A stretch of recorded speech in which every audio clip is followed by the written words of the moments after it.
So we close everything down. Okay, we survived that step, but now we have no ice cream. It's May. We just came out of winter. We also have no money, and we can't open our kitchen because we have to figure out where this is coming from. And then that's the clock starts ticking. What did that crisis force you to do that you may have never done otherwise? When you're building your team for crisis, by the way, right? So you think you have all these values, you think you have all these things in place. You don't really know those are your values until you've been tested and you've walked through fire. And then you get to the other side and you can say, we do have integrity. We are telling the truth. And the other thing about when you're in the middle of crisis, deep crisis, is that it's actually like kind of cool because the only thing that matters is the most important things. The day before, everybody had their own idea of like what was important. And then the next day, none of it matters. The only thing that matters is survival. You know who you are. Who do we serve? What do we have to do? What is essential? What if we didn't do this, what would make us not Jennies anymore? Hi, it's Allison Maslan, and this is a very special episode of the Scale It Method podcast. So Jeni Britton, who is the founder of Jeni's Splendid Ice Cream, she actually flew out to our 3-day event, and I interviewed her, and I have to say it was the most powerful interview I probably have done. It's that good. She went from someone selling ice cream at a farmer's market to building a company well over $100 million. And her journey is packed full of nuggets to help you scale your business. It's truly fascinating. So I hope you enjoy it as much as I did. Jeni Britton is a pioneering entrepreneur, New York Times bestselling author, and one of the most original voices in American food and brand culture. She's founded Jeni's Splendid Ice Creams in 2002 and in an Ohio farmer's market, transforming it into a national phenomenon with over 90 scoop shops and retail presence in thousands of grocery stores across the United States. Known for its inventive flavors, ingredient integrity, and joyful design, Jeni's helped define a new era of modern American food brands. A champion of sustainability and human-centered innovation, Jeni's latest venture, Flora Company, reinvents fresh produce trimmings like watermelon rinds and apple cores into delicious, fiber-rich snacks that help close the fiber gap and combat chronic illness in the United States. As with Jeni's, the mission is bigger than food. It's about well-being and reclaiming what nourishes us. Jeni is a 2017 Henry Crown Fellow of the Aspen Institute and a U.S. culinary diplomat. She has an incredible leadership style and artistry. She is a powerful entrepreneur. Wow, I want some ice cream now. I don't know about all of you, but help me welcome to the stage, Jeni Britton. All right. Come on, Jeni. Hi. Yeah, welcome. Amazing. Fantastic. Oh, I'm so excited to have you here. Well, I couldn't be more excited to be here. And it's so much fun to see everybody also and to see everybody's faces. That is just like the best little I know. It's quite the setup here, isn't it? It's so cool. Yeah. So, well, congratulations for all the success that you've had in Jeni's and now your new venture. I love meeting real tried and true entrepreneurs. And and it's like a calling. It comes from so deep within. I don't even know where it comes from, but it just does. It's like you just do it. I know. It like we can't not do it. Exactly. It's kind of how it is, right? Mm-hmm. And so, well, let's dive in because I've got so much that I want to learn from you. And we have these amazing CEOs that are here from all over the world that want to learn from you. So you had zero. Let's go back to back before 2002, where it all started. You had zero in savings. You had no investors. You had no industry connections. Didn't have a business degree, but you had a great idea, and you had an SBA loan, Eventually, yes. Eventually, I know. I remember trying to get one of those back in the day, and they kind of turned me down. But looking back now, what was a single decision or move that you felt that separated you from the entrepreneurs that probably had a similar idea, but they didn't make it? Well, this is so fun too, and I know so many of you. I've been listening to some of the talks too, just like that we have these very long careers, and so when I start to think there, it's like going through this wormhole all the way back to the beginning of my life, 30 years ago, and thinking about like what was I thinking back then, what was I doing back then, and I didn't know very much. I certainly didn't know anything about business. I thought I knew more than I did. But one of the things that kind of made the biggest difference for me was I had a little shop called Scream Ice Cream in the farmer's market from 1996 to 2000. I had left literally an art class in the middle of a figure drawing class. I just got up and left, never went back to college, never went back to university, Ohio State University, because I wanted to go home and make ice cream. I was bored in this class. It was a 3-hour class. And I left and rode my bike home, made ice cream, and then eventually just figured out how to get open in the North Market, this beautiful farmer's market that we have in Ohio, in Columbus.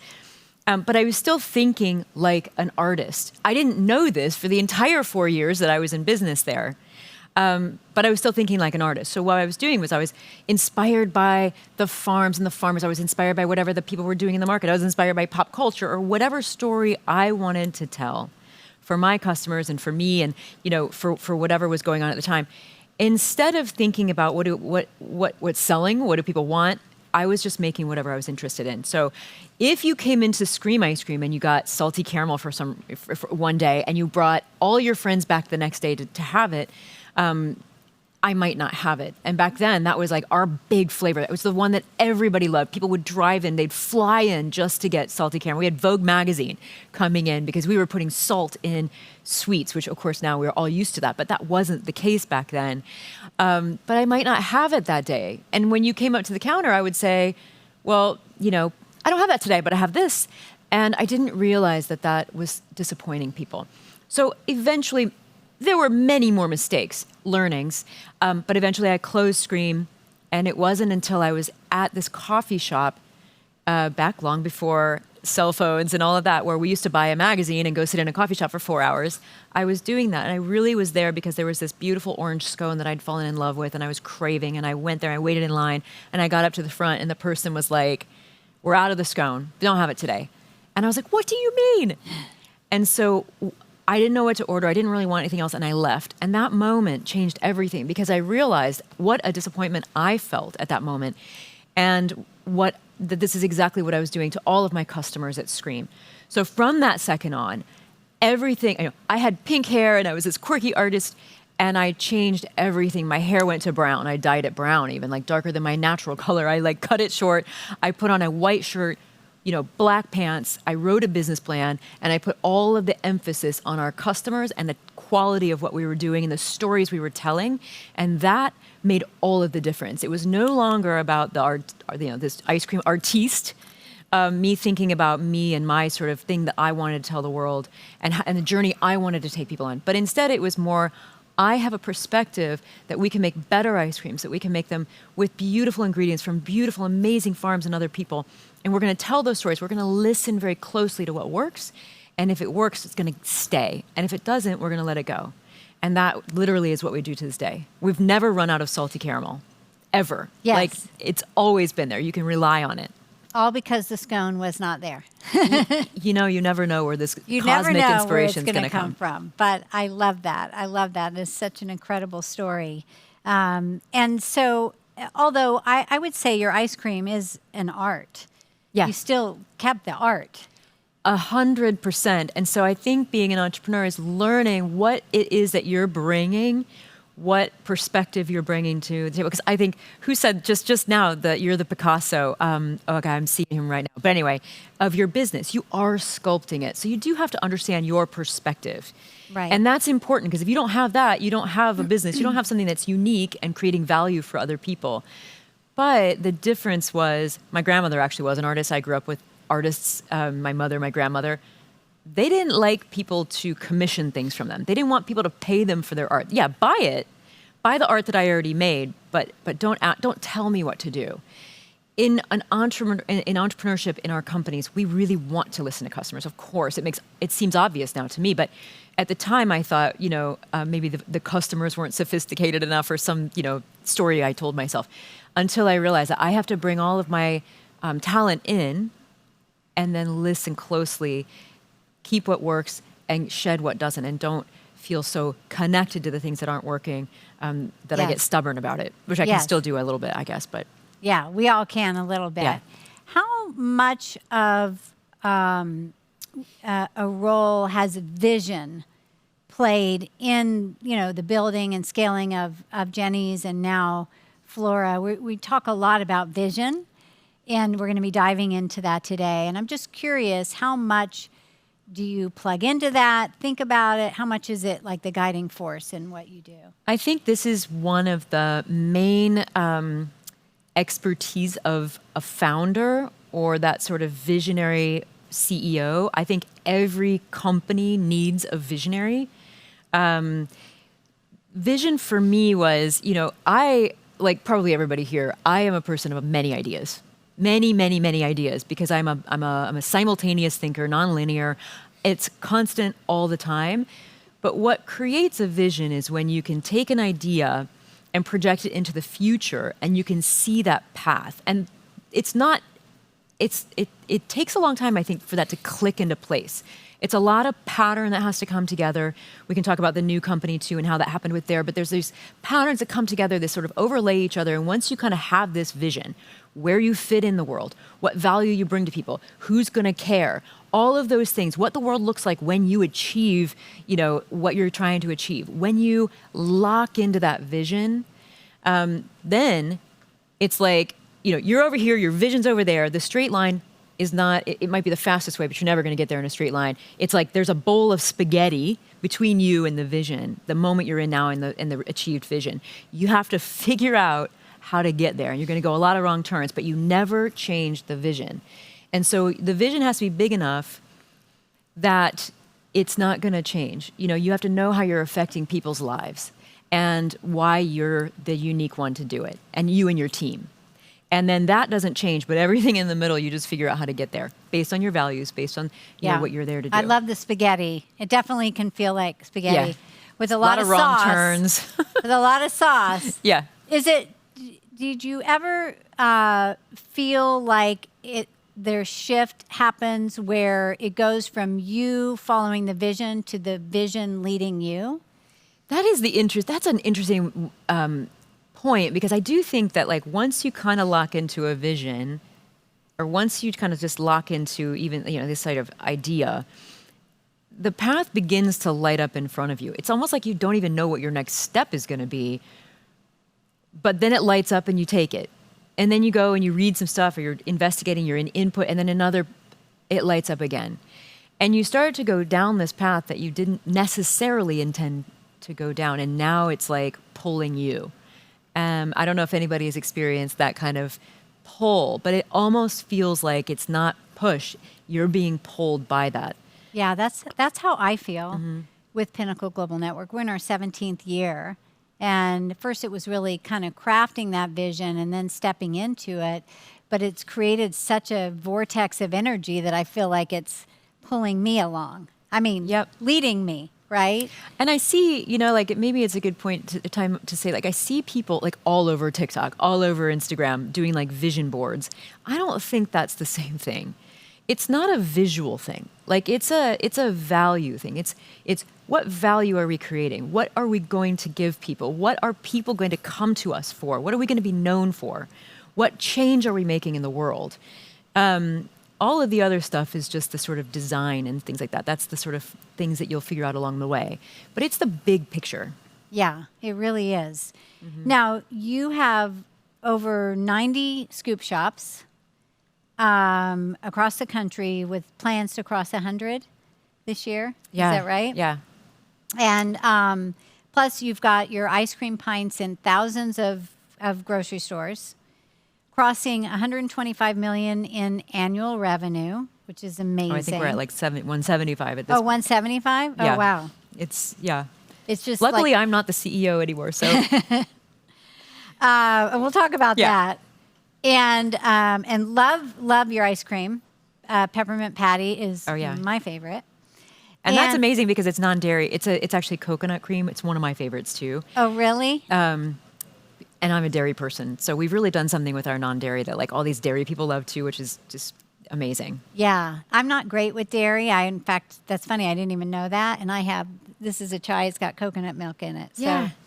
But anyway, so you bootstrapped the business for 15 years before bringing in outside capital. What do you think that building on your own terms for that, long stretch of the business, what do you feel like that gave you compared to someone that just comes in and they're venture backed from day one? Well, and I know the answer to this because I would have loved to have had a lot more money. All of us would.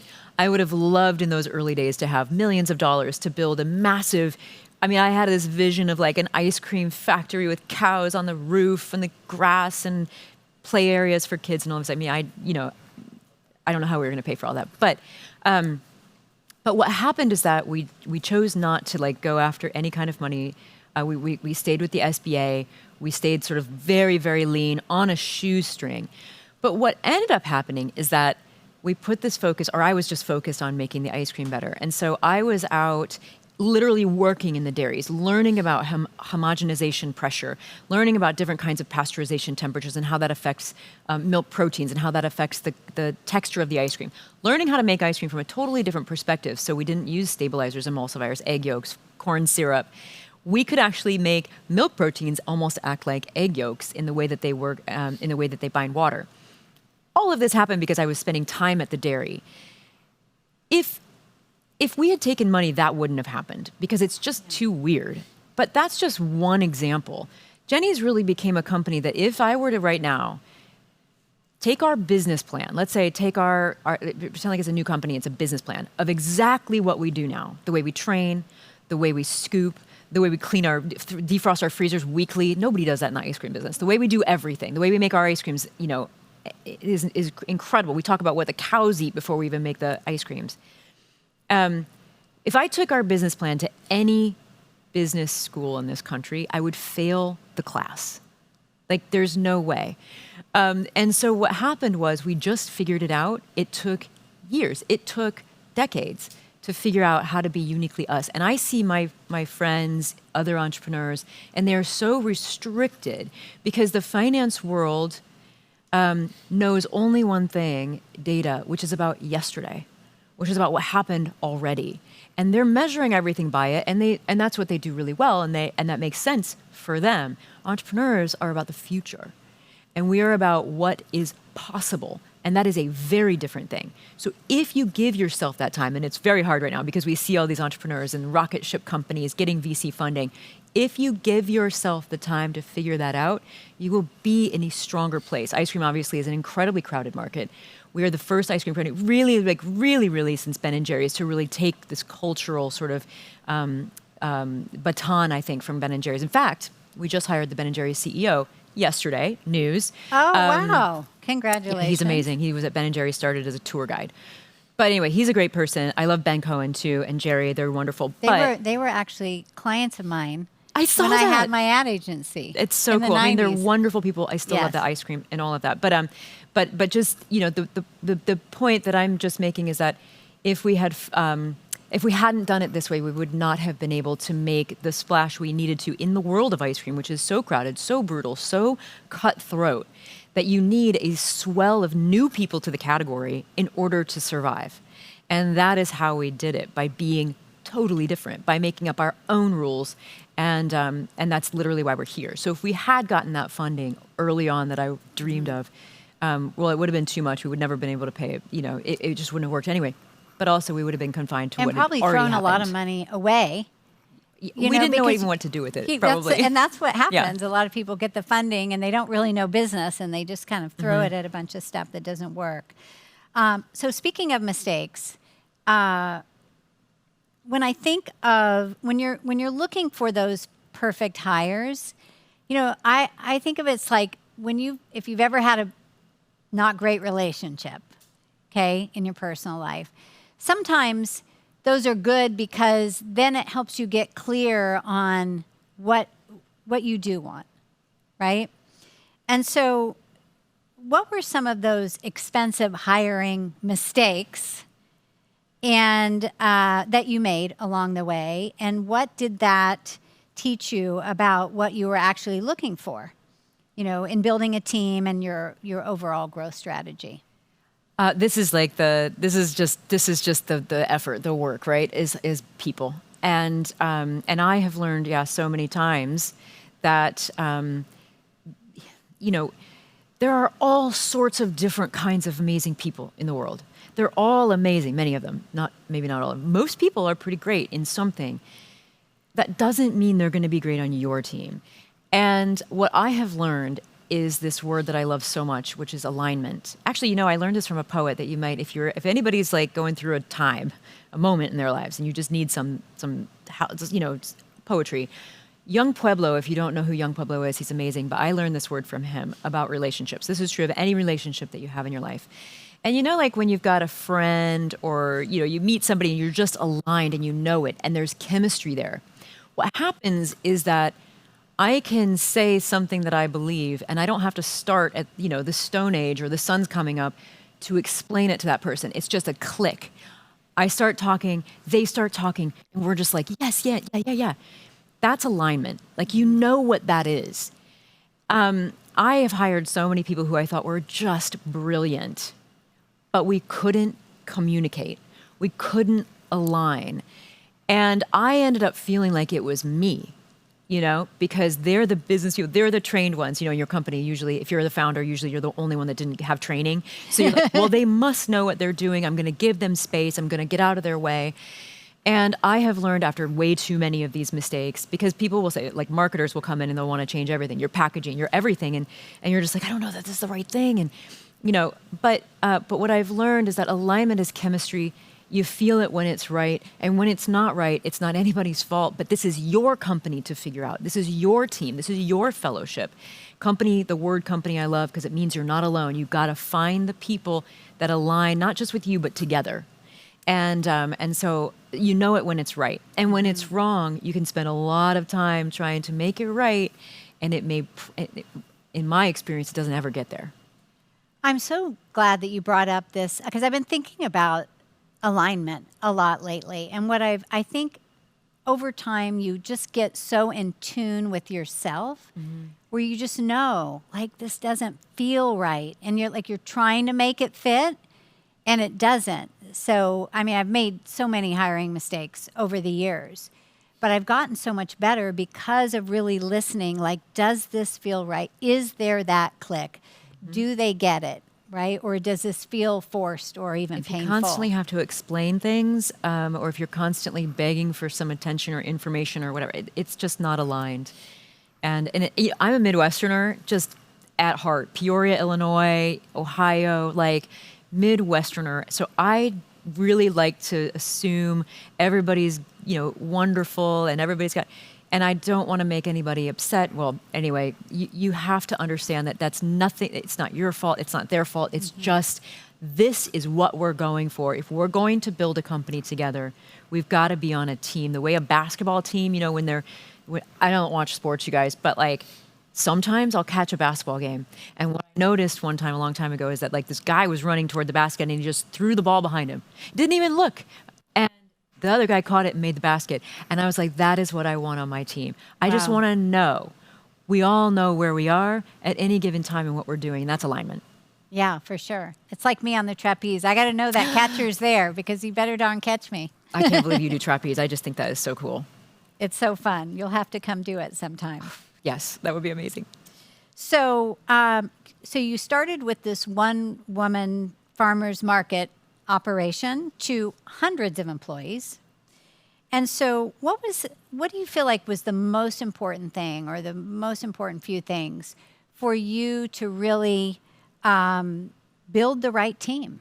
Like, what was so critical for you that if you had not done it, you wouldn't be in the place, where Jeni's is today? I'm going to just go back to vision. You have to get really, really good, because it's not enough to just have a vision. You have to be able to communicate that. So becoming a really good communicator of what you are here to do. And you say it over and over, and you start every meeting that way, even just like in some little way, so that everyone on your team knows that you will always run every decision through that lens. So with vision is like, where are we going? Where are we going? And then I think mission too, which is a little bit different. Mission is just sort of like, who are we here to serve, and how are we going to do that? It's more immediate. So just understanding where you're going and how you're going to do it, and then kind of running everything through that lens. And everyone on your team should know that every time they come up to you, every time they see you, you're going to be putting everything they say through that lens, because then they will begin to do that too. Mm-hmm. And that's when you can really get everybody humming on that in that way, then everything starts to feel aligned, clicked, moving. Yeah, it's true. It's not just communicate at once. Like, you really have to live and breathe the vision. And even if they just heard it yesterday. Yeah. Even if they just heard it yesterday. Well, you can always, there are different ways of saying it that are always, you want to be like, say, you don't want to change it, but you can say it in all sorts of different ways. So every project you're on, every room you're in, whether you're in, creativity is one of our big values at Jeni's or whatever. But even if I'm talking to the finance department, we're talking about creativity all the time. Creativity being seeing things with new eyes, understanding how to communicate something in a way that helps other people, solving problems. So we're all creative, but just constantly, like, you are the one that's like the spiritual guide, and you're just making sure that everybody is united around that. Yeah. I remember when we made some changes on our finance team a few years ago, and I was interviewing a controller, and I spent the whole time talking to her about vision. And she said, I've never had a conversation in an interview about vision, because they're so used to it's just about the numbers. But to me, it's so important that even the finance team is behind your vision, right? Well, and if they're not, that's going to be a problem. Operations and finance need to absolutely be a part of all of that, and all the, even getting them into discussions about, in other parts of the company, because of course they're the ones that are going to release the funds. They're the ones that can make magic happen if you get them on your side. That's a really, really important thing. And if you're not making them feel included, then they don't have that drive to help, Yes. Yeah. So important. So we're talking about scaling, scale it live, and that's what we do at Pinnacle Global Network. So that's about multiplying your reach. And you are such a perfect textbook. You're the example here, because you really did this omni-channel distribution. And I don't know if you planned it that way, but early, I don't know exactly when that started, but I think would the stores start back in 2000? Stores 2002, website 2004, and then we started our wholesale in 2009. Well, a little earlier than that, but just with local stores. Yeah, so retail, wholesale, subscription, and that is you didn't really see ice cream having subscription. Right. Yeah. And in 2004, we were selling a ton of ice cream on our website. Yeah. Amazing. Yeah. And so, you really were ahead of your time back then in doing that. Walk us through how you thought about building multiple channels, if that was part of the plan, or you just felt like, this is how we can reach more people. What was going on at that time? And there were a few things going on. First of all, I called one day the New York Times, because I thought we were doing such cool ice creams in Ohio that they should just know about it. So I called them. We didn't have a PR company for decades, but so I called them, and I asked to speak with Florence Fabricant, the writer of New Things, and I was telling her about what we were doing. And she was like, her answer to me was, can I get it in New York? And I was like, well, no, not yet. And she was like, well, why don't you call me when I can? And I was like, of course, because I read the New York Times all the time. I read national papers because, whatever. But she is in the New York Times. It is about New York. So I'm like, okay. So in some ways, it was like, we need to be a company that's thinking nationally, even though we are confined to this tiny farmer's market in Columbus, Ohio, we are breaking rules. We're doing cool stuff, and we know we're making something that's going to be a trend. So let's become a national company long before we can actually become a national company. And of course, this was long before social media too. So we had email, and that's about it. So we decided to open, and also the Food Network. The Food Network was a big channel. They came out at some point in 2004 too. So we got our website up and running, and immediately we started shipping. Like our first order was number 1 Central Park West or something like that. Like it was literally like the most important address in New York City. And then we just started getting tons of press. So it was huge for us because now suddenly we are this tiny, literally still making all of our ice creams and serving them all in the farmer's market, to being a national company, being available for anybody, anywhere to buy. And we got press, just an embarrassing amount, actually, of press. We were on the Food Network over the next couple of years 6 times. We were in the New York Times, which they still write about us now. I mean, just last week, Wirecutter, another, for our non-dairy flavors. Like, we have been really lucky on that front. And I think partly because we just try to do the right thing and do a really good job. But ultimately, what it ended up leading to, so yes, eventually we get, we're opening stores all over America. We're in all the retail. But I would say that on this front, the way that we think about omnichannel at Jeni's is that we have 3 completely different customers. We're not serving the same customers. So I get to put it back on our customers because as an organization, as a company, you have to think that your customers are actually part of that company. Company meaning people, people working together, fellowship. And so who are the customers that are going to order? They're going to spend $100 on ice cream. That's a very different customer than the one coming in and spending $20 to buy on a date in a store, or somebody who's going to spend $8 in the grocery.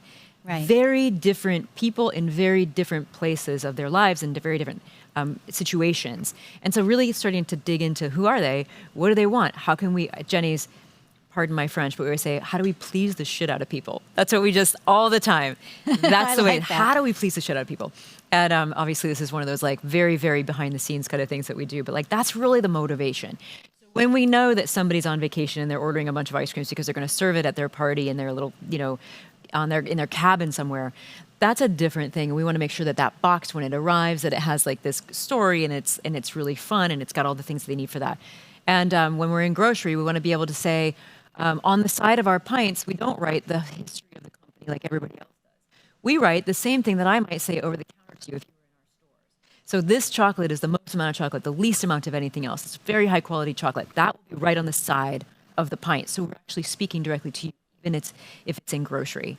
So just understanding where our customers are and trying to meet them at that spot. Yeah, amazing. And it's true. It really is like they all love ice cream, right? That's the base. But it is a different customer. You need to be able to speak to them and meet them where they're at. Mm-hmm. But I love the fact that you have all of these different ways to reach your customers. That's one of the things that we're going to be talking about today is how do they expand their reach in different models, right? Mm-hmm. And also expanding without losing the soul of the brand. Yeah. That is really critical because I know a lot of companies that when they have scaled, they've gotten away from the brand, and that's when they got into trouble. Yep, always, because you try to please too many people, mm-hmm. and by the way, that's not necessarily your customers either. So it's the buyer at Whole Foods, the buyer at Target. They all are wonderful people, but they have opinions about what it should look like, what flavors they are, and those opinions are not based on what people want. They don't always know those or what the customers that would buy your product is. They're based on just what other companies have done. So they want your packaging to look a certain way. And it doesn't necessarily, in fact, most of the time, it doesn't make you better. So when you think about who are your customers, well, in our retail, our customers are the people we serve directly. But in wholesale, in our grocery channels, our customers are the buyer. And so the buyer wants us to make our flavors bigger and reduce the artwork on our packaging. And we have to make that decision to say no. That's not what we're about. We're conveying emotion through a freezer door. We are conveying emotion. We're not actually conveying the flavor. When you see that and you feel something because you see that jelly donut illustration, you pick it up and then you see the flavor. Right. Right? So if they want us to make the flavor so you can see it from 10 feet away, we have to go back and say that's not what we're here to do. Yeah, that's, you really have to kind of stick to your guns on some of those things. But again, it's back to knowing what you're doing. Yeah. At Jeni's, we're conveying emotion. And that is, we stick to that. Yeah. that alignment thing again. Now, in 2015, you know what I'm talking about here. The best year of my life, you guys. Yes, it sounds like it was a ton of fun. And we've all had our version of this in one way or another. There was a listeria outbreak, which is not a good thing. And it nearly ended Jeni's. You had to recall. So think about this in your businesses, okay? You had to recall every pint. You had to close every shop. You had to rebuild the trust from zero. What did that crisis force you to do that you may have never done otherwise, and ultimately made the company stronger? Well, it's interesting because crisis is not something you would wish even on your worst enemy. I mean, you really wouldn't wish this kind of crisis on anyone. And yet, both personally and professionally, as a business, as a company, as a community, it's strangely clarifying. It's actually the best thing you can go through.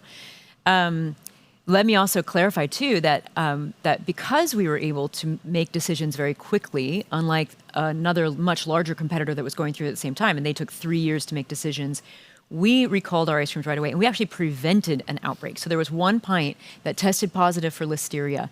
We recalled within 36 hours all of our ice creams. That's every pint, every bucket, everything we had made from our kitchens, before we even understood where it was coming from, and what we could do about it. So we closed everything down. We did everything so right on that front that now it's like a case at Harvard. Now they talk about this as being like the way you do it, the way we communicated it. We actually didn't use a PR company. We fired our PR company. We went direct to our customers. I mean, you don't really have a voice when you're working with the FDA. It wasn't a lot, but it was something. We just tried to do the right thing, which we did. We prevented an outbreak, but then we realized we survived that step, but now we have no ice cream. It's May. We just came out of winter. We also have no money. And we can't open our kitchen because we have to figure out where this is coming from. We have to make sure that it's going to be prevented for forevermore. And then the clock starts ticking. But what happened, we eventually do come out of it. We eventually do figure all of this stuff out. And it's a whole bunch of people working together thinking about it. And a bunch of amazing ice cream makers who reached out to me and let us use their kitchens and so on. It was a really beautiful community story, community being even the community of ice cream. But what's really interesting to me also is that when you're building your team for crisis, by the way, right? So you think you have all these values, you think you have all these things in place. You don't really know those are your values until you've been tested and you've walked through fire. And then you get to the other side and you can say, we do have integrity. We are telling the truth. We do want people to believe, everything that we say behind the scenes and what we're doing and how we're making our ice creams and all of that and how we operate as a company. You don't really know who you are until you come through that. And the other thing about when you're in the middle of crisis, deep crisis, is that it's actually kind of cool because the only thing that matters is the most important things. And there's only 3 of those things, right? So the day before, everybody in the company had a different, and at Jeni's at this point, we were so bloated. We were so everybody had their own idea of what was important, and everybody was going different directions, and everybody was sponsoring different, different little leagues and soccer, and everybody had all this different projects that they were working on and whatever. And then the next day, none of it matters. None of it. The only thing that matters is survival. How do we survive? How do you survive? You know who you are. Who do we serve? What do we have to do? What is essential? What if we didn't do this, what would make us not Jeni's anymore? What do we have to do? We have to make really great ice creams with these beautiful ingredients. And then from there, it was just one step at a time. Now, the other thing is, and this is also the truth, 2019 was our first profitable year after the recall. And then we go into COVID. So, the bottom drops out again. This is just what it is. This is the work. This is why you build your team, because there will always be another crisis, and you will get through it, and the more of those you do, mini and, medium and large, the better you get. And it's amazing what you did, how you pulled everybody together and got refocused on what mattered, and you got through, which, a lot of companies wouldn't. But it also inspired you to change some of the way you were working too, right? So because what I find is, of course, we don't want crisis, but it also forces us to get creative, to figure out a new way. And if things are kind of coasting along, you just don't do that. Absolutely. And creativity, in fact, and this is me coming from the art world, creativity is about inside the box thinking. We all have the same parameters. We all have the same ingredients. Who makes something different out of it? And that's the important thing about creativity. So when you're in crisis, you are in the most creative time you will ever be in your entire life. And for me, at the time, I would have never questioned what this idea of artisan means. Artisanal means we make every single thing in our kitchen. Afterward, I realized, wait, why are we making jams when there's this amazing family in Plain City, Ohio, who has an entire facility and a farm, and that's literally all they do with their copper kettles. Like, they're doing it better than we are. Why wouldn't we work with them and let them make our brambleberry jam? Right? Why are we going through all of this with our kitchen was too big. There were too many people in there. Like, let's figure out if there are other people that can help us with this. So we have candy makers in Ohio. So thinking about we were also at the time, it's Uber was everywhere and becoming everybody was already getting this idea of Airbnb and Ubers and whatever. I was like, why can't we use everybody else's kitchen to do our stuff too, and everybody else's expertise? So why are we making all of our cookies, all of our pralines, all of our cakes and brownies when there are literally companies that exist to only make brownies, in Ohio, really close to us? And that's their genius. And that is their genius. Mm-hmm. So we can make it with them. We can give them our recipe. We can, our brown butter almond brittle, for instance, we were always making that. It's a really beautiful recipe that I created. Well, there's a candy company that's now doing that for us, and they make the exact recipe, but they have these incredible way of doing it. So it was a different way of thinking, a mind shift that I never would have come to, and we needed to, because we needed to get really good at what we were really good at, which actually isn't making jam. Mm-hmm.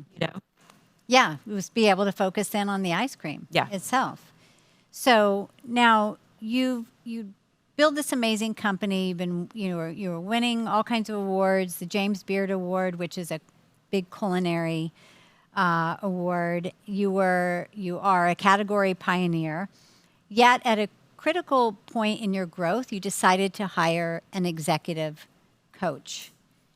And so to help you become a better leader, make better decisions. What did that decision unlock for you as a leader and the growth for your company? I am a real believer in coaching, especially for founders, but really everybody. Leadership is really hard. And sometimes we think that it's kind of innate, and in some ways it is. Deciding you're going to be an ice cream maker because you have to go your own way and do it your own way all the time. That's a form of leadership. It doesn't work that well inside of a company when leadership is defined differently. It's about how you bring people along and how we all do this together and keeping people inspired and activated. And so I started working with a coach primarily because I wasn't speaking the language of business, which I still kind of struggle with, the language of CAC and ROI and all of those things. And I was like, I need to bridge my knowledge with the knowledge of our board and our investors. And I need to figure that out. Well, I ended up learning that he is an amazing founder coach too. So not an executive coach. I think that founders can't be really executives in their companies because we can't get fired. Honestly, we can't get fired. So everybody treats you differently. Everybody treats you, whether you want to or not, it doesn't matter. You have a different power that you carry into every room that you go into in your company. And everybody's going to tell you, they're really nice. They want you to be happy. Everybody in your whole company wants you to be happy. And that is not a recipe for success because you need them to give you their honest feedback. And so working with a coach helped me understand the power that I carry that I didn't even ask for, that I didn't even necessarily want. And also that it makes people uncomfortable when I'm not stepping into it. Right. So I was just wanting to be the nice person. I'll clean out the drain, even at the last day. It's I'll do all the worst stuff or whatever. But he was you make people uncomfortable. You need to step into your leadership here. And that changed everything for me. It really did. It changed my mindset to the point where now I have a new company. He's my business partner. We still work together. Oh, wow. Okay. That's Mark, great. Adrian was my coach. Mark was my other coach, but I thought of Mark more as my advisor and he helped me negotiate some stuff.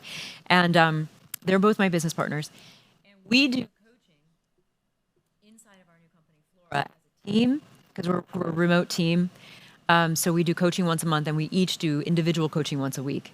So that we're only 5 people, but so that we stay very tight and so that we can surface any issues before they become issues. It is critical for us that we do that. I think if we were in the office, we would have a little bit more, we will be soon, but it would be a little different. But it's critical for us to have that third party. Adrian doesn't work in the company, but Mark does. But Adrian and the whole rest of the coaching team will come in and help us through some of these things. That's amazing. Yeah, you're so close to your business that you don't see, like that saying, you can't read the writing on the jar when you're in the jar. That's a beautiful saying. It's true. Yeah, that's right. Yeah, exactly. Yep. So now, after 26 years, you stepped back from Jeni's and handed the reins to a new CEO. I know there was another new CEO, but I mean, that had to be hard, and you were probably just really ready. What had to be in the company set with your culture, your team, where you felt comfortable to do that? I would say, well, so first of all, I've had CEOs at Jeni's, and I've always held the sort of visionary. We were a little bit different. I think this is actually more popular now of an arrangement. But so we kind of almost had this like two-headed monster for a long time. But for me to really step out of the company, because that, I kind of held that vision, that spirit, the gospel of Jeni's, if you will. And for me to really be able to step out, it was about understanding that our values were like deep in the company, and that whether I was there or not, our team was going to hold us to those values, and that they were solid.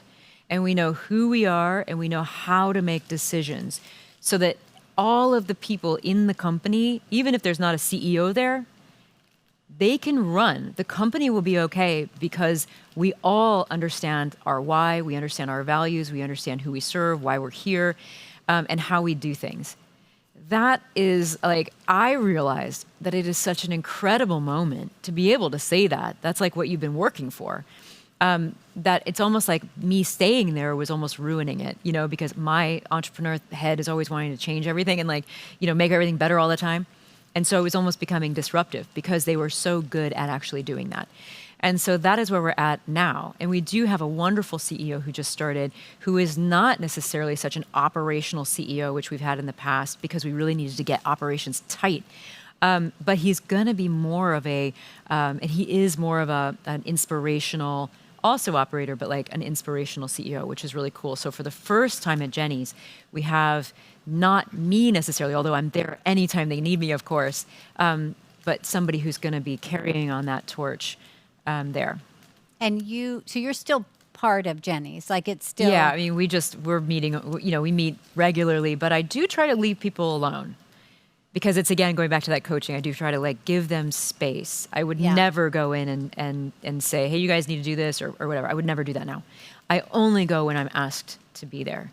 Yeah. When I'm asked to participate, because I just want them to know that I trust them. Yeah. Amazing. Amazing. And so next phase is, you step away from Jeni's, around the time of the pandemic. And now you're find yourself in the forest, you're walking 10 miles a day, which sounds amazing.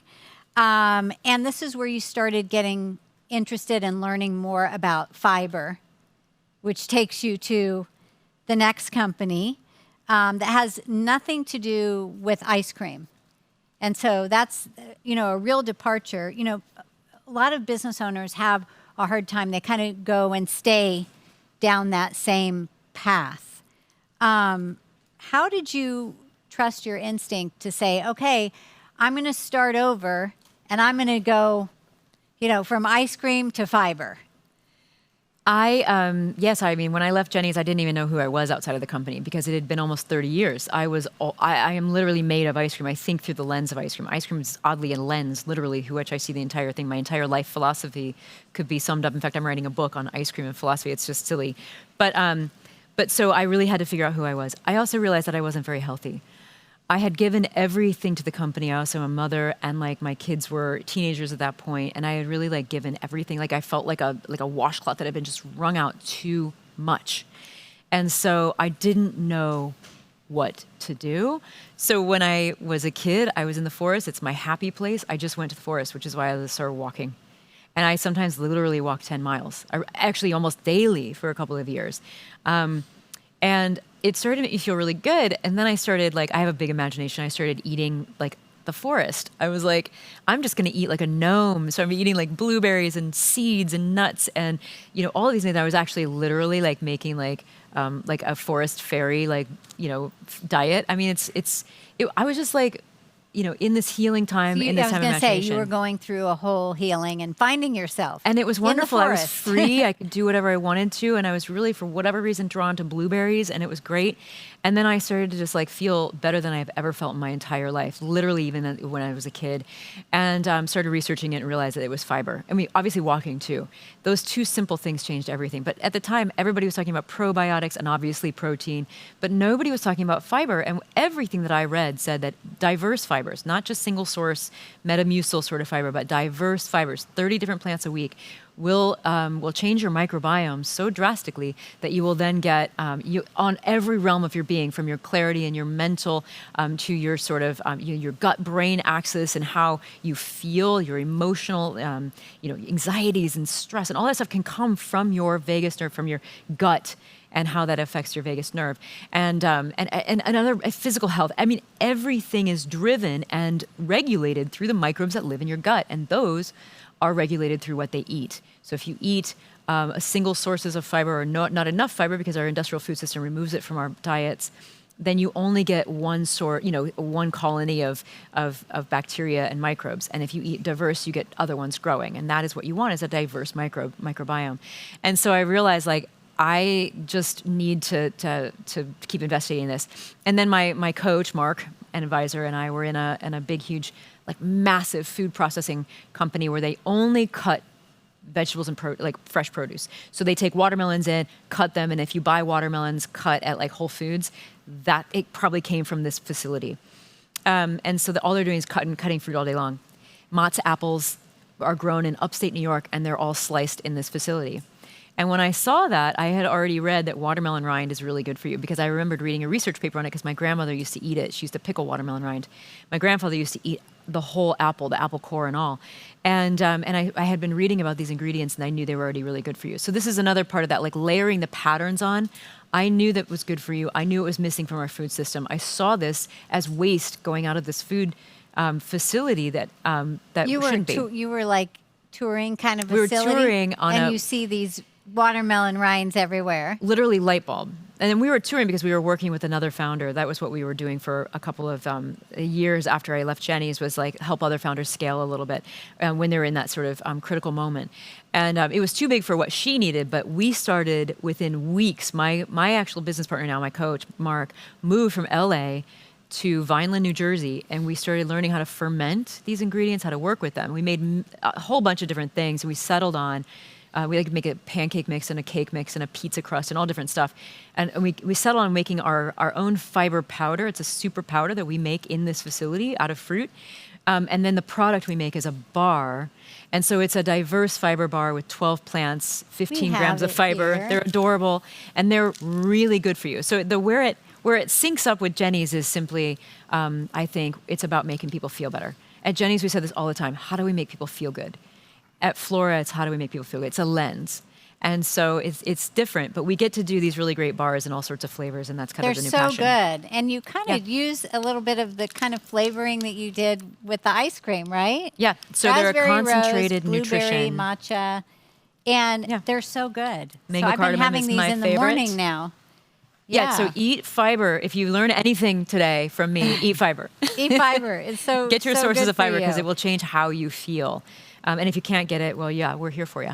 But I mean, that's just such an entrepreneurial thing. You're touring this factory, you see these watermelons, you're like, oh, let's turn that into some bar, I mean, there was a lot of steps along the way, but most people would have just been, oh, watermelon rinds and moved on. They wouldn't have thought anything. But that was your entrepreneurial brain going. But then when you launched Flora, because you really created your own category here with these fibers, you selling hundreds of thousands of bars a month before even launching on Amazon. So that is amazing. How did you do that? How did you get the word out about Flora? And, you know, what do you feel like was the success? Was it just that you really tapped into a demand? I think that people were getting sick of protein. People were starting to hear that protein maybe isn't, maybe 95% of Americans actually get too much protein already, or at least are meeting their protein needs before they even supplement it. But 95% of Americans don't get enough fiber, and that message was starting to percolate. We started working on this company 4 or 5 years ago. But the interesting thing is 2 years ago, it really started to pick up in the discourse. You started to see influencers talking about it. You started to see scientists and nutritionists and registered dietitians talking about it a lot. And so it actually tracked really perfectly with when we launched. By then, it was like right when it really started to pop. And now it's really popping.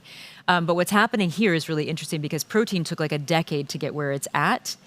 It started in the gyms and it kind of eventually kind of saturated literally everywhere.